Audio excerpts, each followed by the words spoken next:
नमस्कार, मैं आचार्य अनुपम जौली अपने रहस्य धारा चैनल में एक नई श्रृंखला लेकर आ रहा हूँ, ज्ञान मंथन।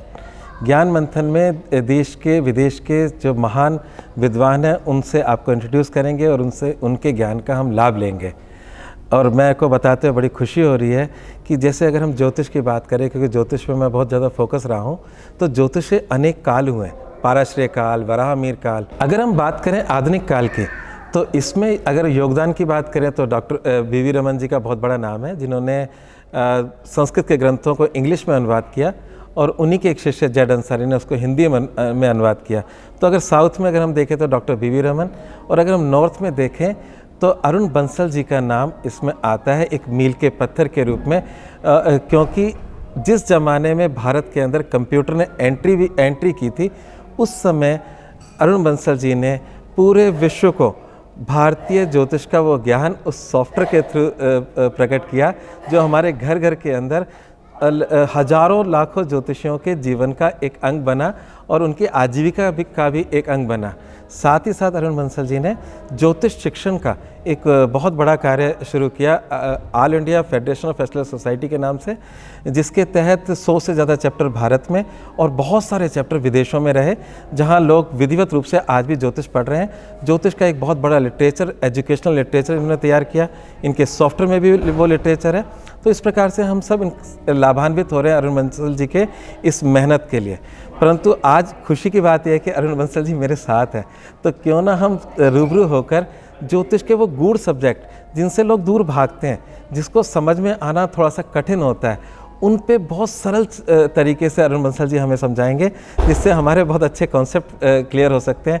कई ऐसे सब्जेक्ट हैं जो कि आम आदमी ज्योतिष में नहीं समझ पाता। मैं आपका आभार व्यक्त करूंगा, आपने इतना कीमती समय हमें दिया और मेरे एक बार कहने पे आप मान गए और हम सबसे रूबरू हो रहे हैं, तो बहुत बहुत धन्यवाद बंसल साहब। धन्यवाद बंसल साहब, एक तो ज्योतिष के अंदर सबसे कठिन काम क्या है, वो है वक्री ग्रह।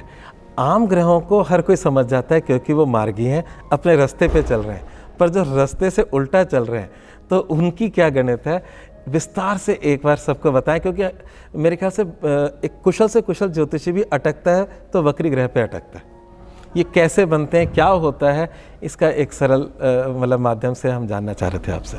वक्री ग्रह जो है, कोई ग्रह तो वक्री नहीं चलते हैं, ग्रह तो सब सीधे ही सीधे चलते हैं।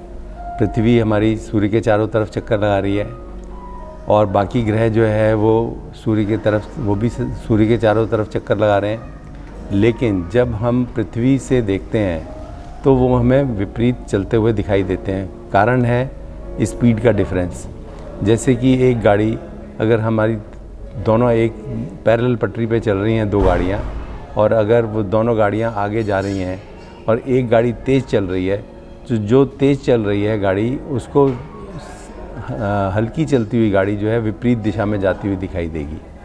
तो यही कॉन्सेप्ट जो है वो हमारे ग्रहों के बीच में है। अब जब वो ग्रह पैरेलल में आ जाते हैं, पैरेलल चलते हैं, तो वो जैसे जो बाह्य ग्रह हैं, सुपीरियर प्लैनेट्स हैं, मंगल, गुरु और शनि, जब ये पैरेलल में चलते हैं तो ये पीछे को चलते हुए दिखाई देते हैं, और जब ये अपोजिट डायरेक्शन में चलते हैं तो ये डायरेक्ट चलते हुए दिखाई देते हैं। तो और जो फास्ट मूविंग प्लैनेट्स हैं, जो मरकरी और वीनस, जो सूर्य के पास हैं, जब वो पृथ्वी के पास आते हैं तो वो हमें फास्ट चलते हुए, वो क्योंकि फास्ट चल रहे हैं तो हमें वो विपरीत दिशा में जाते हुए दिखाई देते हैं। और जब वो उल्टे चलते रहे होते हैं, सूर्य के चार अपोजिट डायरेक्शन में चलते हैं, तो वो हमें डायरेक्ट चलते हुए दिखाई देते हैं। तो केवल इतना ही इनका अंतर है कि जब भी कोई ग्रह सूर्य से पृथ्वी के पास आ जाता है, चाहे वो बाह्य ग्रह है, चाहे वो इन्फीरियर प्लैनेट है, चाहे वो सुपीरियर प्लैनेट है, जो भी ग्रह हमारे पृथ्वी के पास आ जाता है तो वो हमें प्रतीत होता है कि वो उल्टा चल रहा है, क्योंकि उसकी डिग्रीज़ कम होती जाती हैं। केवल इतना ही फ़र्क है और कोई इसमें फ़र्क नहीं है। लेकिन हाँ, हम इससे हमें ज़रूर इन्फॉर्मेशन मिलती है कि अगर विपरीत चल रहा है ग्रह तो वो पृथ्वी के पास है, और पृथ्वी के पास भी वो बहुत काफ़ी पास आ जाता है, क्योंकि उसका जो डिस्टेंस है, जो नॉर्मल जो अपोजिट साइड में जब सूर्य के अपोजिट साइड होता है तो वो लगभग 4 गुना अंतर हो जाता है।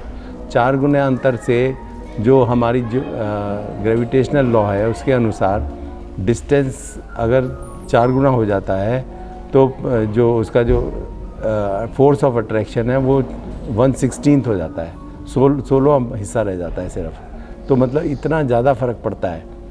तो हम यही कह सकते हैं कि पृथ्वी से जो भी ग्रह वक्री दिखाई देता है वो ग्रह हमारे को बहुत ज़्यादा प्रभाव करता है, क्योंकि वो हमारे बहुत करीब है, और जो डायरेक्ट चल रहे हैं वो हमारे से काफ़ी दूर हैं, उनका प्रभाव कम रहता है। और एक और भी बात है कि जब वो विपरीत होते हैं तो वो कभी कम्बस्ट नहीं होते। सुपीरियर प्लैनेट्स जो हैं वो कभी कम्बस्ट नहीं होते हैं, क्योंकि उनकी वो पृथ्वी से अपोजिट डायरेक्शन में है और सूर्य दूसरी डायरेक्शन में है। तो सूर्य की छाया में या उसके पीछे नहीं जाते, तो उससे वो कम्बस्ट नहीं होते हैं। तो उनका बल और भी इस प्रकार से हमेशा बढ़ा ही रहता है, कभी उनका बल कम नहीं होता है। हम कई बार देखते हैं, सुनते हैं कि जी वक्री हो गया कोई उच्च का ग्रह तो वो निर्बल हो गया, या निर्बल ग्रह है, डेबिलिटेटेड प्लैनेट है तो वो उच्च का हो गया। ऐसा नहीं होता। वो दोनों ही केस में, चाहे उच्च का हो या नीच का हो ग्रह, और वक्री है तो उसकी स्ट्रेंथ कई गुना बढ़ जाती है। और इसी फॉर्मूले को अगर हम सब जगह अप्लाई करेंगे तो मेरे ख्याल से हम ज्योतिष में सही तरीके से वक्री ग्रह के बारे में पकड़ सकते हैं। वक्री ग्रह जैसे कहा भी गया है कि शनि वक्री हो जाता है तो बहुत पावरफुल हो जाता है, बहुत कष्टदायी हो जाता है। कष्टदायी इसीलिए मानते हैं क्योंकि नॉर्मली शनि को हम नेगेटिव सेंस में ही लेते हैं, और वो वक्री हो जाता है तो वो पावरफुल हो जाता है। तो इसी प्रकार से गुरु जो है वक्री हो जाता है तो शुभ हो जाता है। तो वो और कुछ नहीं है, वो उसे हम शुभ मानते हैं।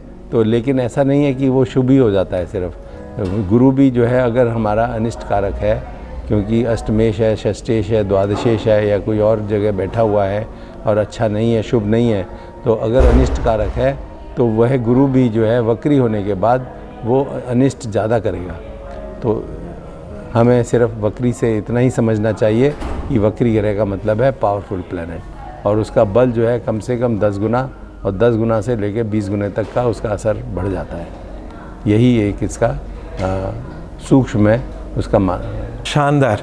आपने ट्रू अर्थों में वक्री ग्रह को पढ़ाया या बताया हमें। एक बार हम लोग जो जनरल वे में करते हैं, पापा वक्री अति पापा, शुभा वक्री अति शुभा। गुरु भी अगर बुरे घर का स्वामी है और वक्री है तो कष्ट की मात्रा बढ़ जाएगी। ये सब बातें शायद मैंने देखा कि जो ज्योतिष के स्कूल हैं उनको ये कॉन्सेप्ट क्लियर नहीं है। बस वो कि पापा वक्री अति पापा, शुभा वक्री अति शुभा, इसी पर ही वो सिमट जाती है कहानी। पर देखना होगा कि वो ग्रह कुंडली में किस भाव का स्वामी है।